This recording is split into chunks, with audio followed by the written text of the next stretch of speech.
Good morning and welcome to another SGR Coffee Break. Right after PAX and Keri suffering PAX pox.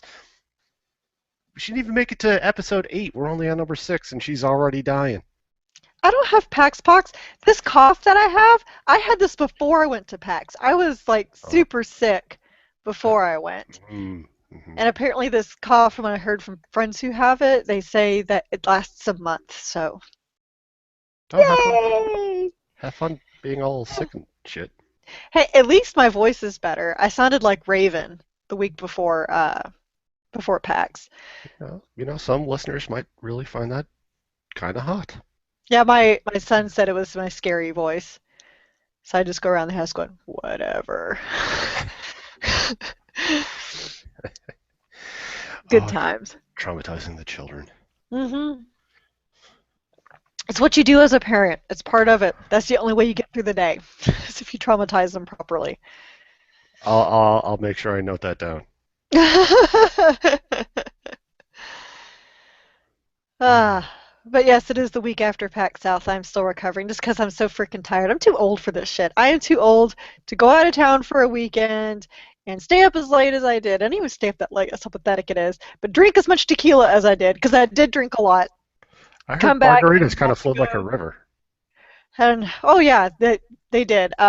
We went to the Loot Crate Saints Row launch party, and like they had dinner there. That was a big reason why we went because you got to get free food wherever you can.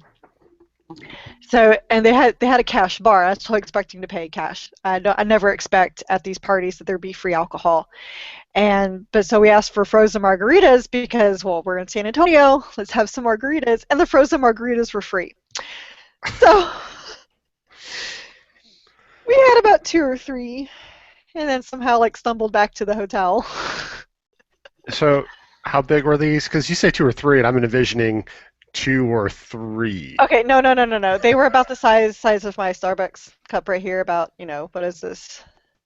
It's like 12, 12, something 12, like that. 16 12, ounces. 18. No, Saturday night we went to this Mexican food restaurant that I remembered. As I looked down, I was like, I remember that place. That was good margaritas because they have all these different flavored margaritas. So we each got a couple of 20-ounce bowls. They're like, the big O bowls. Hmm. And I got the peach margarita. She got a prickly pear. We were happy. We were so happy. And we found this tavern that's right around the corner from our hotel. We went there the first night because it took us 8 hours to drive down to San Antonio because of traffic. There was some construction going on the I-35, and it took us an hour and a half to go 7 miles. So we got to our hotel at about 11:30. So we got there and we're like, "Where's a bar?" And they're like, "Oh, all the bars in San Antonio close by 10." I'm like, "This is not acceptable." Where is it?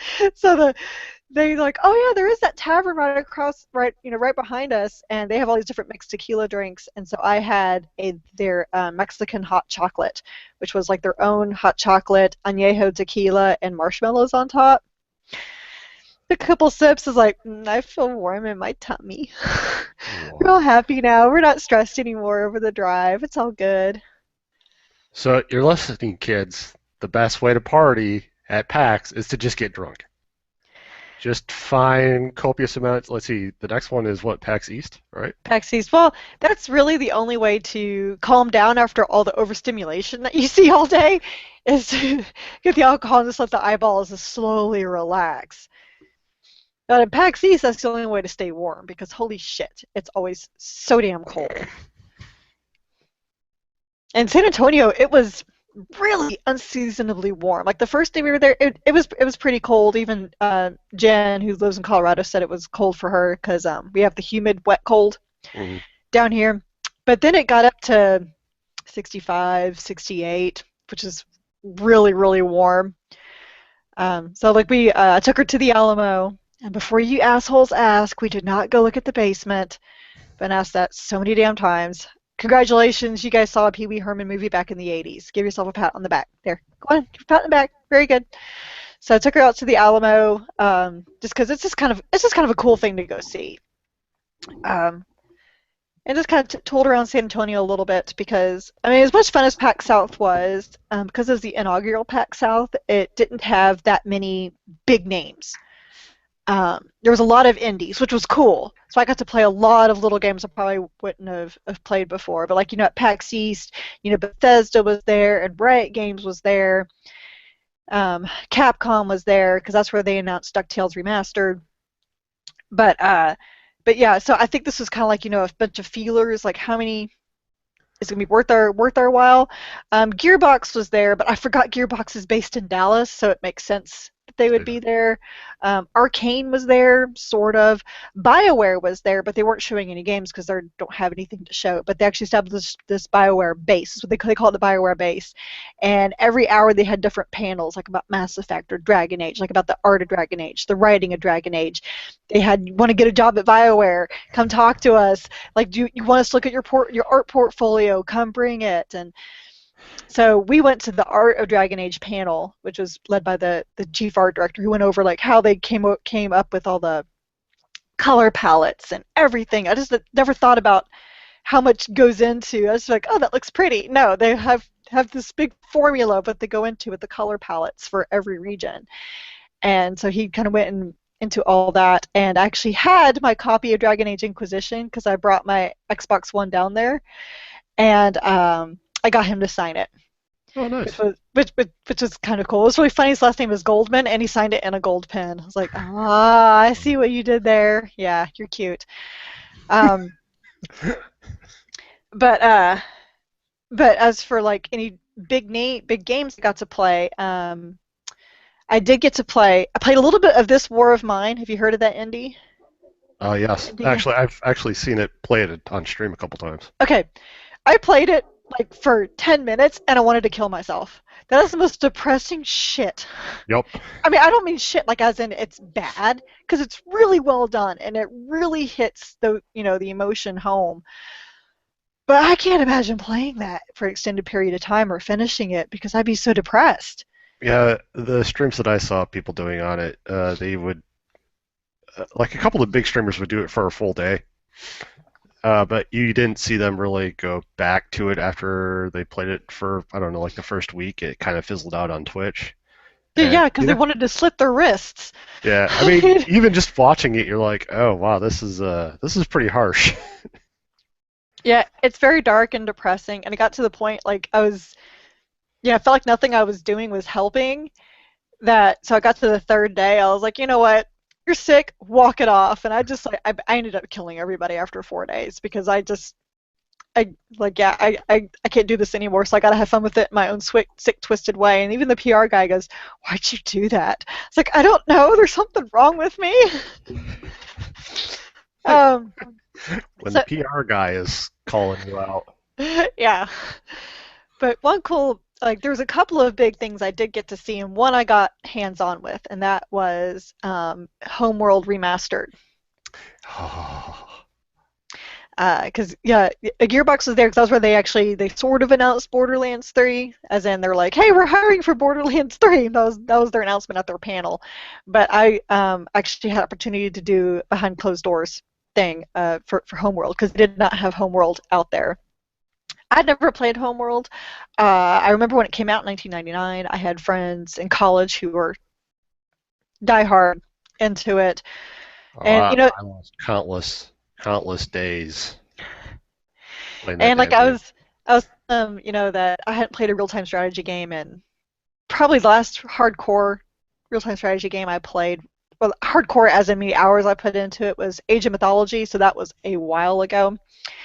But I was actually not too far away from Homeworld or No, Homeworld it 2. wasn't actually. But anyway, the original developers at Relic have been working on Homeworld Remastered, and they were there to answer questions. Like the original artist was there, and he talked about like how he had to do the art in the original and what he could do now. And when they were showing me everything, they actually ran the original and the remastered simultaneously on two different monitors, so I could see the differences. The whole time I'm just kind of going back and forth, like, wow, this is so, like, polygons, textures. I mean, so it was unbelievable. And of course, they made me play, and I was all nervous because I suck at flying, and I was thought it was going to be difficult with the flying, but it was actually super intuitive, super simple. It's one of those, totally one of those that it's simple to learn but hard to master. And so like they set me up in a Homeworld 2 versus CPU match. And they're like, here's your ships, there's their ships. It's all up to you. I was like, oh, this is going to end quickly. And and it kind of did. And it's because I just didn't know what the different ships could do, what their strengths were, what anything was. But it was the first time, like, I was like, really, is my hour up? Like, can I play again, please? Like, let's try. So I'm actually really looking forward to a real-time strategy game. I can't believe that. I mean, I know it's a remaster, so it's already been done, but I'm kind of looking forward to it. I don't know. Be- I saw they released that video, what, like 2 days ago, 3 days ago, Yeah. and just seeing they do like the side by side comparisons too. They're Mm. like, here's what it looked like, and I was like, I remember that. I remember how awesome it looked way back in the day. It looks like ass. Oh wow, they really souped that puppy up. Yeah. So yeah, I'm really stoked for this game to be coming out. And unfortunately, I read comments and people were like, "Why are we getting another remastered? Why are they bringing the remastered shit from consoles over to PC? Blah blah blah." It's like, come on, people, let's just have some fun. Let's just Yes. Well, this isn't a remastered, like, PS3 remaster, because those are wearing on me.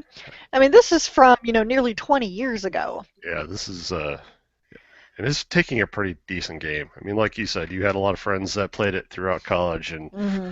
God, we did LAN parties for that damn game, and it was pretty yeah. Yeah. Um, so trying to think. Oh, and I also got to go to the panel for Pillars of Eternity. So there was no hands-on time with Pillars of Eternity, but what they did was, but it wasn't like a controlled presentation either. Like they had a guy playing it, and they had the audience call out what he had to do. So, which I really, really like, because then it showed us, oh, this is not pre-rendered footage. This is really what it's going to look like. Although because we went up to this stronghold, and he said, he's like, so should we just go into the front door, or should we go around the back, which is the safer way? And everyone's yelling, go to the front door. He goes, I hate you all. And he went in, but he won the battle and was going to go straight in. Everyone's yelling, go get the loot, the loot. And he's like, fine, I'll go get your stupid loot. And came back. And Click is like, now you see, everyone sees that I'm already here. Now they're coming out to attack me. You guys all suck. So it was hilarious. And then he won that battle too. And he said, oh, I have a confession to make. We have totally like upped this character. There's no way you could be this powerful at this point in the game, but it's because I really suck at it, and I had a feeling that you guys would make me go through the front door and die. So, but he also showed what would happen if you went, the secret way, and they're showing like every little decision that you make totally affects your characters. Like, for example, like he chose to go in through the sewers, so they had to swim. Well, because they had to swim, it fatigued this one character. So you have like, but not all of them, just this one. It affected this one character. And so you have like those little decisions, all the scripted dialogue that can be totally affected by what decisions you've made, your reputation, your race, your class. So every time you play, you could have totally different dialogue options, which is, I think, really, really kind of cool. They said that the whole purpose behind it was that they really wanted it to be like another Baldur's Gate or Icewind Dale. And I think that's what they have done. Just lots of colors, very much prettier than Baldur's Gate, even the Baldur's Gate enhanced. So I'm looking forward to it. There's been a lot of hate about like, oh, it's just like Baldur's Gate. I'm like, well, that's what they said. They said they wanted to go back to the old style, because it's turn-based, but it's real-time combat. So the pause key is your best friend, just like it was in Baldur's Gate. There's also a slow mode if the pause is too much, so you can just slow down time. Or to re-explore areas, there's a fast mode, so you can just, zip your party on through. Which actually looked like a Benny Hill video when they did it. It's kind of funny.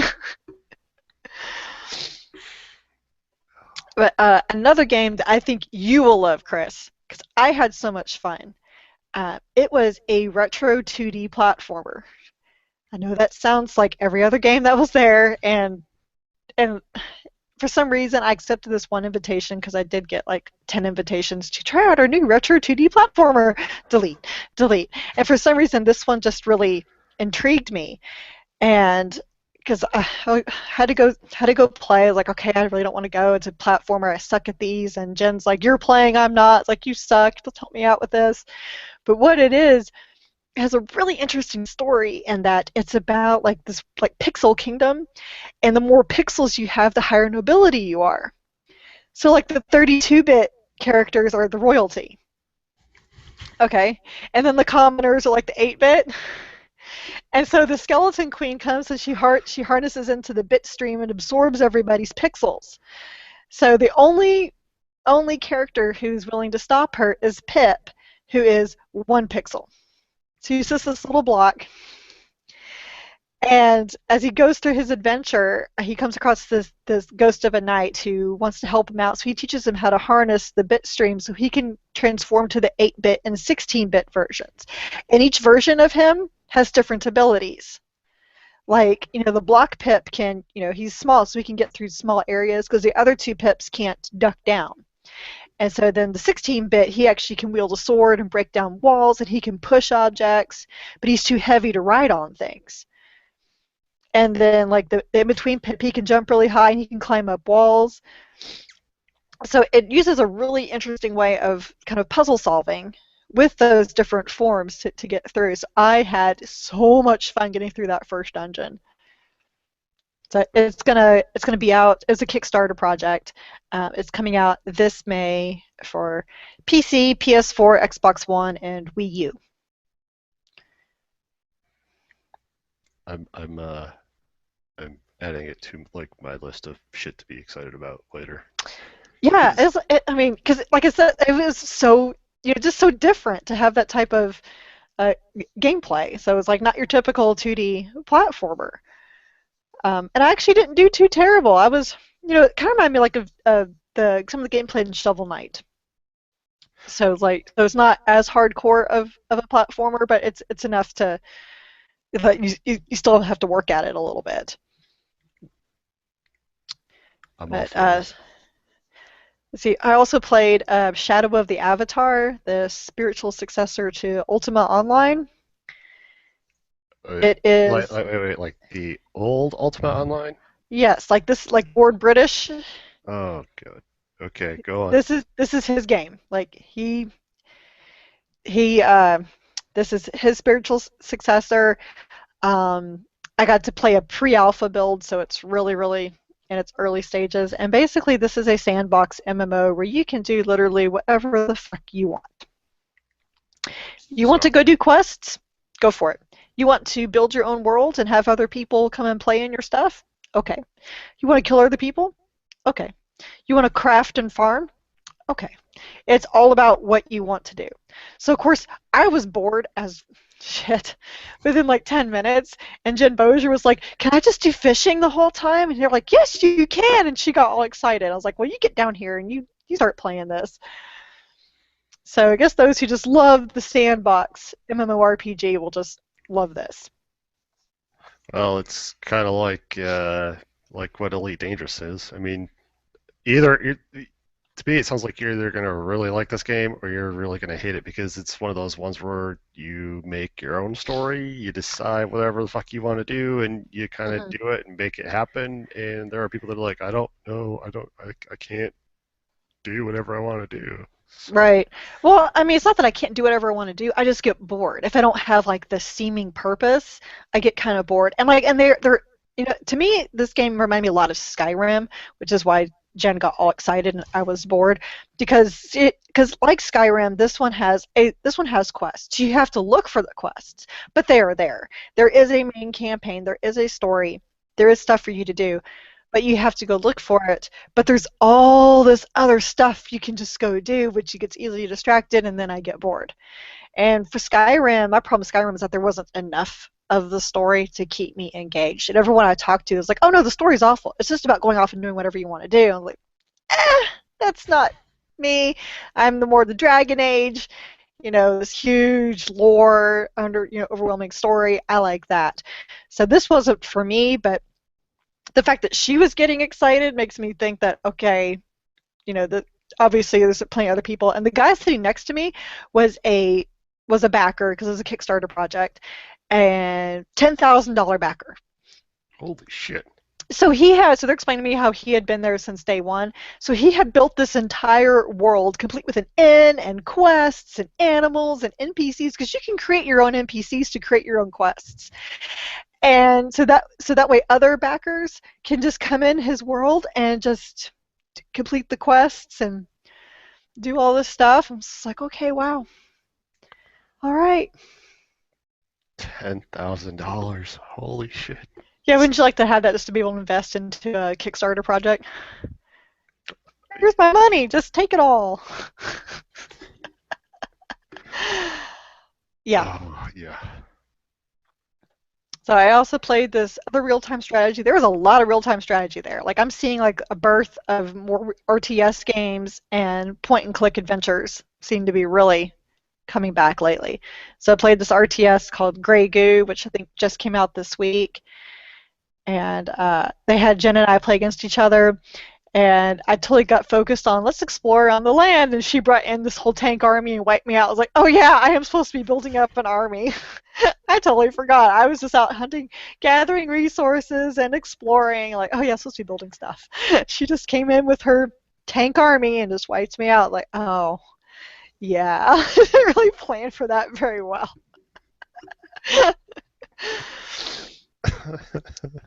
Let's see, what else did I play? Oh, she and I played some more Broforce together because Devolver had that, which is still amazing. If you don't, it's out on early access. It's great. It's supposed to be actually finished, they said, by May. And I also played this game from Devolver called Enter the Gungeon, not Dungeon, Gungeon, where it's a top-down 8-bit explorer, and the best way I can describe it is if Legend of Zelda kind of merged with like the dungeon crawlers of Sword of Fargol, and it became a shooter. This sounds very mixed. And the reason why we stopped to play it was because I walked by and I said, "Is that a bullet holding a shotgun?" And Jen's like, I think it is, and it has legs and a smiley face. And so you are shooting the gun dead, and they are these bullets that are shooting at you. Yeah. There are no words, really. There Yeah. are no words. I know. Yeah, I was kind of, well, okay. Like, it was fun. Because it has it focuses more on like dodging to try to get the proper shot. Kind of like the amount of bullet spray that's going across the screen brought back Smash TV flashbacks. Oh, I haven't played Smash TV in so long. That So game was there's so not good. so there's not that many enemies because Smash TV had an obscene amount of enemies, but there's like that kind of uh, just the bullets going everywhere. So you can't jump, but you can dodge roll, and you're supposed to like upgrade your guns. And basically, the point of the game is to get the ultimate loot, which is a gun that can kill the past. Don't ask. These are the same people who brought you Hotline Miami and Broforce. Just go with it. Yeah, they seem to have a good track record of having good games. So Good games that are kind of silly.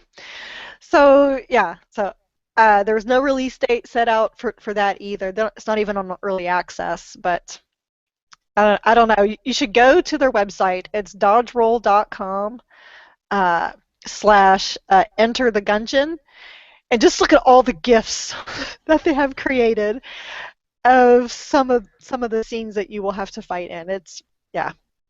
And so you will look in like, is that a bullet with a shotgun? Yes, it is a bullet with a shotgun. He looks so happy as he shoots you.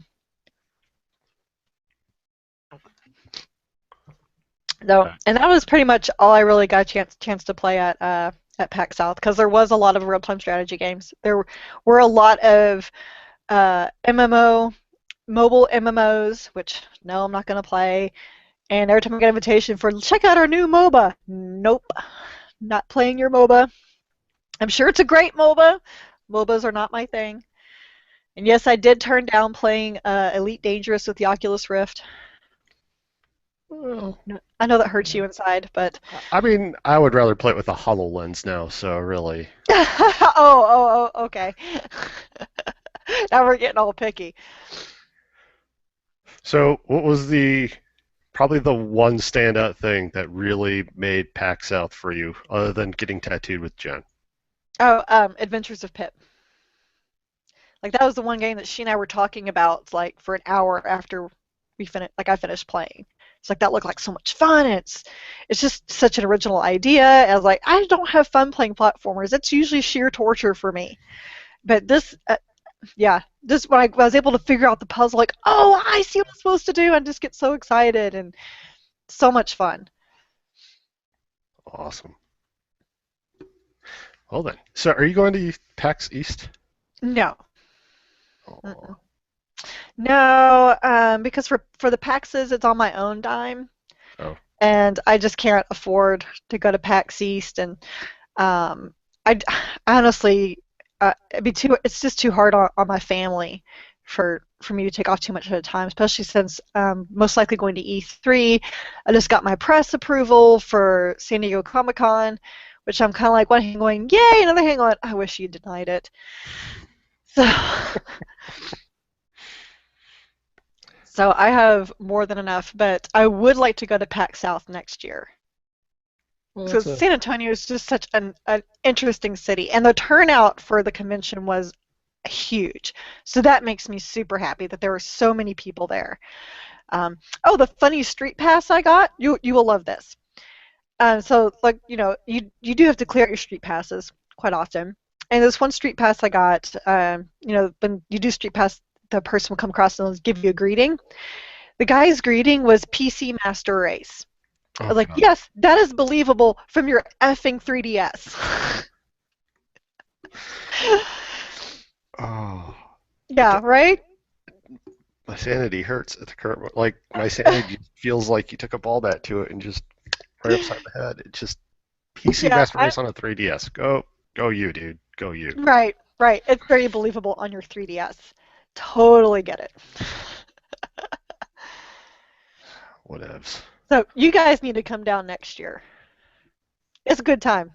If I, nothing else, just to come and check out the Riverwalk and drink lots of tasty margaritas and eat lots of good tacos. I'm all for tacos and margaritas, so I can't promise I'll get another tattoo again because I think I'm running out of spots where I'll get them. uh, although, although Jen did say because like she got the Elder Scrolls dragon like right here on her forearm. mhm. After she got it, she's looking at the other forearm. She's like, I want to get the Dragon Age Inquisition symbol on this one. You have to do that with me. I was like, okay, I have two Mass Effect tattoos now, and if I get the Dragon Age one, I might as well just put property of BioWare across my forehead. Hey, they might pay you for that, and maybe send you a little bit of a free advertising check. And Think of the so money, Carrie. Think of the money. I texted that to my boss, and he said, "Oh, Keri, it's already emblazoned on your soul." Like, yeah, that's true. Because that is all I've been playing for the last week is Dragon Age Inquisition. I just progressed the story last night after 14 hours. Because that's like how much is like, oh, but there's this exclamation point popped up over here. Oh, now I opened up this part of the map, and yeah. And Ross is tweeting at me the whole time, get out of the hinterlands, you're going to be overpowered. And I'm like, don't tell me how to play, dude. I like being overpowered. And he Stop goes, you're backseating having me. fun wrong. Yeah, you're having fun, wrong. Yep. Oh, Ross. Yep. So that's all I've been playing. I'm sure you have a little bit more of a diverse Oh, I playlist. do. I do. We'll just knock out the Elite Dangerous, obviously. I'm still playing that. Uh, Have you flown into the sun again? no, I have not flown into the sun. Actually, I uh, I went, I traded all my bounty hunting stuff in and just picked up mining lasers again because I was like, it's so much easier to do while I'm watching a stream. I can just mine this rock. It's pretty easy. Yeah, I came really close to being broke, and then I found a great system that had a bunch of palladium and platinum in it, and Hmm. I bankrolled the shit out of that. So I've been Nice. I'm getting close to buying a new ship now. So like you want to buy the ship, but it's there's more than just buying the ship. You got to buy the ship. You got to buy all the stuff to arm it and do what you want to do with it. And then you have to have enough so that way if your ship blows up, like you have to fly it into the sun, or you accidentally go get a drink and your ship flies into the sun, you kind of need to be able to pay the insurance cost. So Yeah. there's more than just buying a 500,000 credit ship. It's the credits outfitting it, which is another 20 grand, 30 grand, and then your ship rebuy cost is usually a couple grand too. So don't shake your head. Don't shake your head. This is awesome. Miss, miss. Oh my gosh, there's a question mark over there. I must go get it. I never said I was any better. Oh.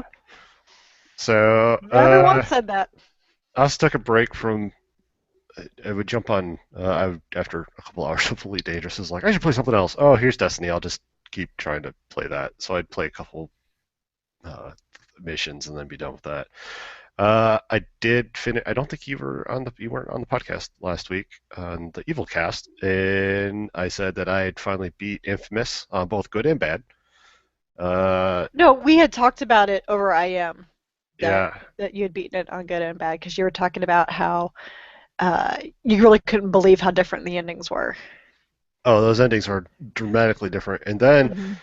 when I beat it on Evil, I just kind of was like, oh, now I got concrete power, cool, whatever. And then instantly, like, just went and rolled a good character and started playing that. And on my good character, I was like, oh, well, I have all these extra little things like, you can smoke through a vent, and then if you go up Hmm. a vent, you need to find another vent to quickly do it. And if you can do that, and then you want to you want to be in the air for 45 seconds. And I was like, oh, well, you just climb up to a really high building and use your concrete floaty power.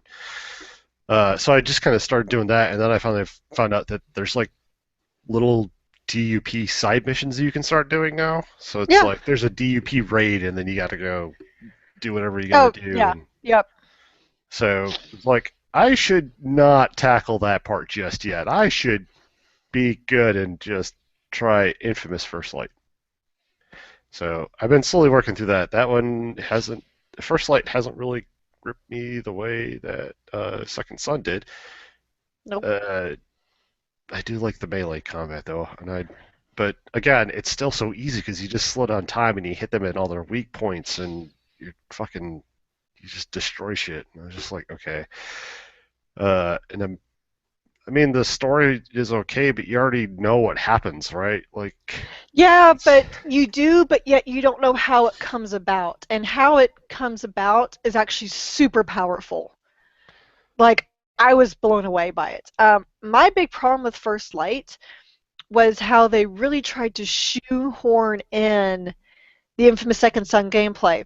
Like, for Delson, it made sense why he had to, because they weren't originally his powers, he absorbed them. So it made sense why he had to learn to do different things in order, like, he had to absorb this, he had to do that, he had to, get those, I forget what those things are even called, in order to learn a new power. But they shoehorned that in with Fetch, which to me made no sense because this was her inherent power. She developed it on her own. And the other thing that drove me nuts was the whole I'm just going to run through these clouds of neon gas that people have no problems just walking right through, ignoring the big clouds of purple gas just hanging out. It's like, no, no, yeah. kind of But issues with that, but those clouds of gas don't really show up until you start running. So I don't know. I that part isn't.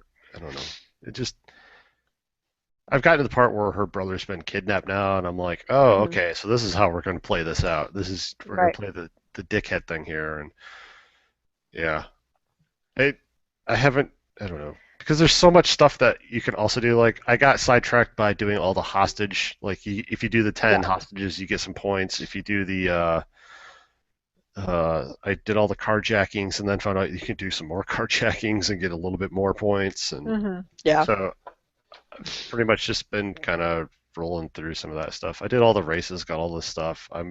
apparently haven't progressed the story far enough to clear everything out of each district, so Right. for that part to kick in too. But I mean, it's still entertaining. I wouldn't say it's. I'm definitely gonna say it's not as entertaining as Second Son was. Um, Mm-mm.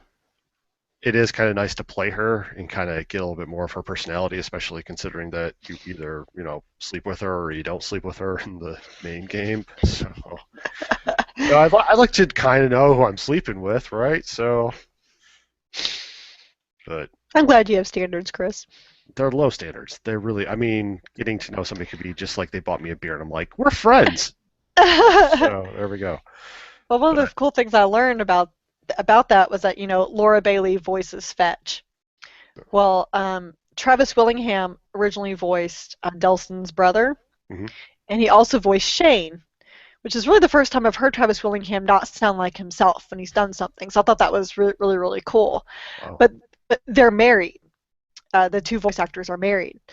And I heard in an interview that while they're recording, because they actually had them record together, which doesn't happen very often in video games, and she was like, had her back to him and like all huffy with him, and he's like, honey, are you okay? She's like, I just hate your character, don't talk to me right now. He's like, okay, babe, okay.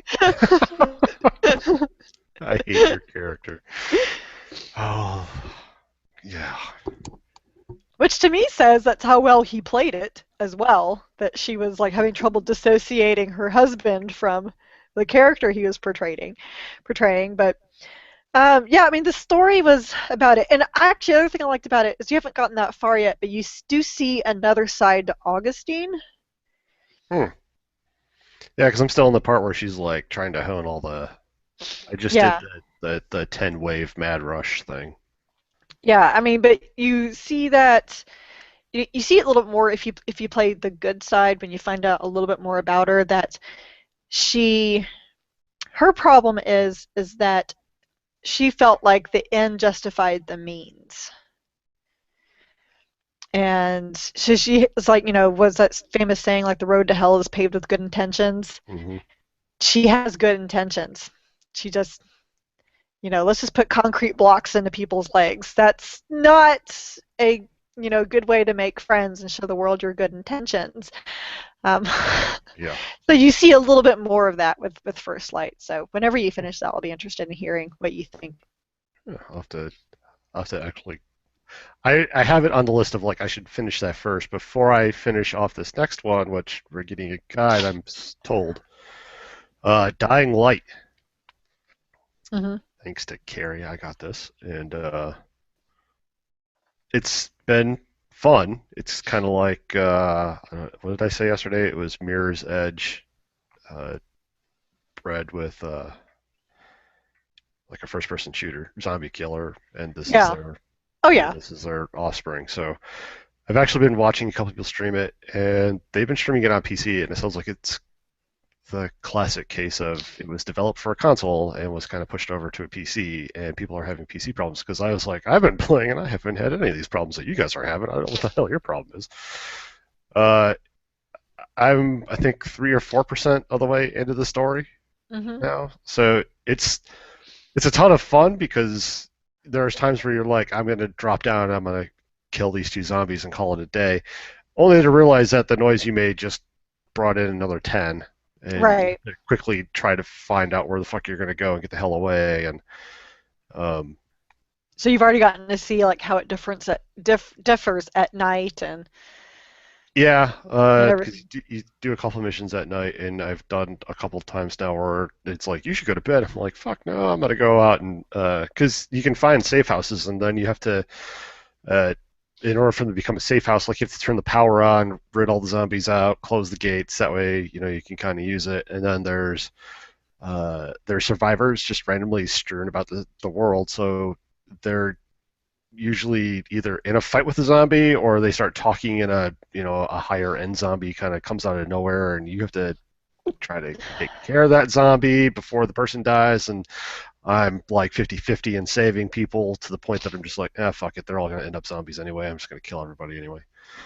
But uh, the story is, I mean, it's all right so far. I'm waiting for the real big hook Mhm. to kind of bring me into it. But I mean, the gameplay itself is a lot of fun, and it's really nice that if you're just running through the world, like if you just want to raise your agility score, you just run through the world and parkour through it, and your score just slowly goes up. So you get a Mhm. little bit better, and it adds new powers. Like you can run at zombies now and tackle them, and I can run and slide at them, and I can jump off stuff and like dive kick them now. So that part, I mean, it's nice to see how it's unlocking stuff, and it's nice to actually feel like, oh, I'm getting a little bit stronger. And it's one of those things where every time you unlock a skill, it actually feels really useful, and it really does kind of amplify your playing of the game. So I also did the be a zombie mode. I did that Mhm. for, I don't know, like 15, 20 minutes. And that was crazy. Like, it's like Spider-Man the zombie, because you do these things where, like, the projectile, like, slings come out of your arms, and you attach onto buildings, and you zoom in, and then you can jump up and do it again. And, like, the humans are running around with UV flashlights, which basically kill you. Mhm. And then if you're the zombie, you basically use those your web slingers to you attach onto the person, and it drives you into the person, and then you slam them on the ground and tear them apart, and the body blows up, and then you got to keep moving. Wow. It's ridiculously fun. The only thing I don't like about be a zombie mode is how, and I get that it's because you're the zombie, right? So obviously zombies shouldn't look and see the world as normal people do, but it's all like black and white, and then you can just see the UV spots Okay. where they've kind of lit it up, and then you can see the person's outline as they're scampering around. But you have to yell. You have to basically like roar, and it will Okay. send out a echo. It's echolocation, Uh-huh. so you see the little outline of where they're at. Okay.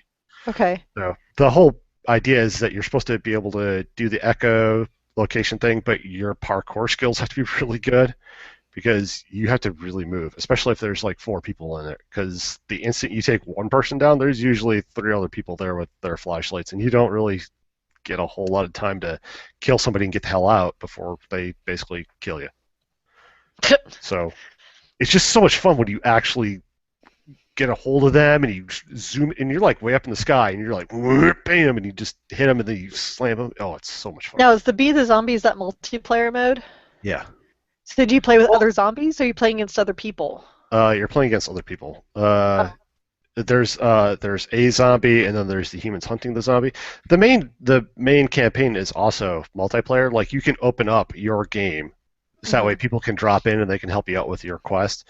Oh, And okay. what the game does is it takes the person with the lowest wherever they're at in the story, it takes the lowest progression of the story, and then that's where the people start going.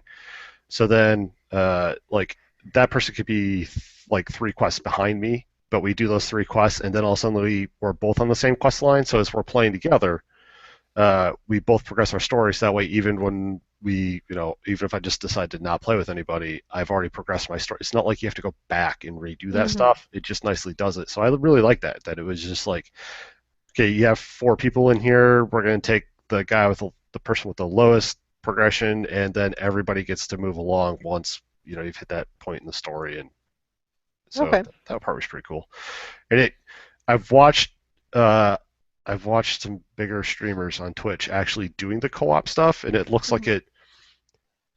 I mean, they had a lot more zombies, but it was kind of nice because like they were able to coordinate, their attacks and triggering traps, and when one person's shovel would break, that he had time to scoot out and repair his shovel while somebody else was taking care of the zombie. So it's fun in that aspect, and it's drop in, drop out kind of co-op Mhm. stuff. Cool. So I'm looking forward to playing a little bit more. I really do want to finish off First Light, and I did finish GTA 5. Yay! I finally did it. Yay! I probably I like GTA Online, so I'll probably go back and play that some more. But that's all done. So the guide review will be coming hopefully next week. I have some travel plans this week, which are delaying that. So You leaving tomorrow? yeah, tomorrow bright and early. All right. Yay! So that's what I've been playing. Well, at least you've had a little more variety. I mean, I just got like, ooh, RPG, you have action, you have a couple of MMOs, you have sandbox, zombies. Zombies. Well, I think we probably need to wrap this coffee break mainly because I'm running out of coffee. Yeah, Kind of sad. Always makes me so sad when Starbucks runs out on me. I get sad because I have like one more swig, but I know that it's cold and disgusting. Oh, yes, that's true. And microwave just isn't the same. Nope. So, well, leave us a comment on this post with if you have any ideas of what you want to talk about, any strategy guide questions, anything like that. You can email us at strategyguidereviews@gmail with any questions. You can check out Chris and I's other podcast, the Evil Cast at gamesareevil.com, which Chris will not be there this week. But I don't even know if Blake's been good about posting them. I haven't noticed in a while. So you may be all caught up for what he's been posting. You can follow Chris and I on Twitter. Chris is at Starvin, that's with the E-N. I'm at Crunchy Chocobo, and the SGR site is at Strategy Reviews. And Chris, keep on reading SGR and keep on listening to this podcast. We are now on iTunes, so it's a little easier to find us if you don't want to download it off the website. Yay, iTunes. Yay, iTunes. Right.